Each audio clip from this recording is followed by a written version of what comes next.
इंतहा हो चुकी है और अब वो करना चाहिए जिसकी सख्त जरूरत पाकिस्तान को है। बिल्कुल बिल्कुल मनोज, बिल्कुल। आप देखिए क्या हो रहा है। वहां पर भी मैं ये कहने की कोशिश कर रहा था कि सरकार ने मान लिया, हो सकता है असीम मुनीर भी मान ले। मैंने ये शब्द वहां बताए थे कि ये जो हाफिज है, जो मौलाना मसूद अजहर है, ये अभी जिंदा है। ये पाकिस्तान की सेना से और पाकिस्तान की सरकार से हिसाब लेंगे कि भाई हमारे 100 आदमी मर गए, उसका क्या, और अगर आप कुछ नहीं कर सकते तो हम करेंगे। ये वही हुआ।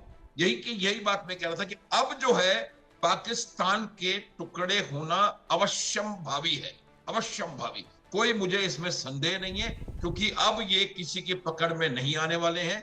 अब ये लूज इलेक्ट्रॉन्स हो गए हैं जितने भी टेररिस्ट हैं, और उनमें शायद एक ये असीम मुनीर भी कहीं ना कहीं घुसा हुआ होगा, और ये जो इनके मन में आएगा करेंगे, और मौत जैसी होती है वैसी मरेंगे।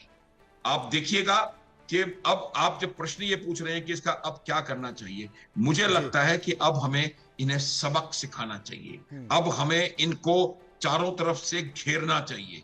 अब हमें इस बात का यकीन करना चाहिए कि तालिबान, बलूचिस्तान, हिंदुस्तान और उनकी खुद खुद के खानदान, इन सबको मिलकर के और इसको समाप्त करने का समय आ गया है। अब कोई भाषा इनको समझ में नहीं आएगी, ये मैं आई एम कन्विंस्ड।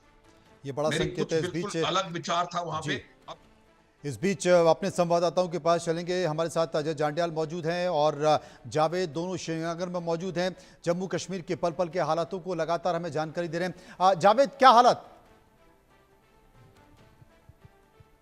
और देखिए, मैं इस वक्त कुपवाड़ा में हूँ। कुपवाड़ा में जहाँ जिस वक्त ये खबर आई कि अब दोनों देशों के बीच मध्यस्थता हो गई है सीज़ फायर को लेकर, और 12 तारीख को जिस तरह से मीटिंग होनी है, लेकिन बता दूं कि अचानक से जिस तरह से श्रीनगर, जम्मू और अखनूर और बाकी जो इलाके हैं वहाँ पे जिस तरह से जानकारी मिल रही है कि ड्रोन अटैक फिर एक बार से हुआ है, सीज़ फायर का उल्लंघन किया गया है। तो कुपवाड़ा में इस वक्त हालांकि अभी तक आवाज़ें सुनाई नहीं दी है, लेकिन सोर्सेज के हवाले से जो जानकारी है, जो ग्राउंड पे है, वो बता रहे हैं कि 1-2 धमाके हुए हैं। लेकिन अभी तक हम लोगों ने अपने जो हमें अभी कंफर्म नहीं हुआ है, लेकिन वो सोर्सेज बेस पे है। लेकिन देखिए यहाँ पर पूरी तरीके से ब्लैकआउट कर दिया गया है, और पीछे मेरे जो आप पर्दा देख रहे हैं, कर्टन देख रहे हैं, इसके पीछे मैं आपको यहाँ पे पूरी तरीके से ब्लैकआउट हो गया। मैं हल्का सा आपको पर्दा हटा के दिखाना चाहूँगा। देखिए यहाँ पे पूरी तरीके से जो है लाइटें ऑफ कर दी गई हैं, और जो पीछे जो स्ट्रीट लैम्प था उन सभी पे कवर अभी भी चढ़ा हुआ है, हटाया नहीं गया है। लेकिन आज शाम के वक्त तकरीबन 8 बजे लोगों में काफ़ी खुशी थी, और लोग खुश हो रहे थे कि अब रोजगार या जो कारोबार है वो वापस लौटेगा।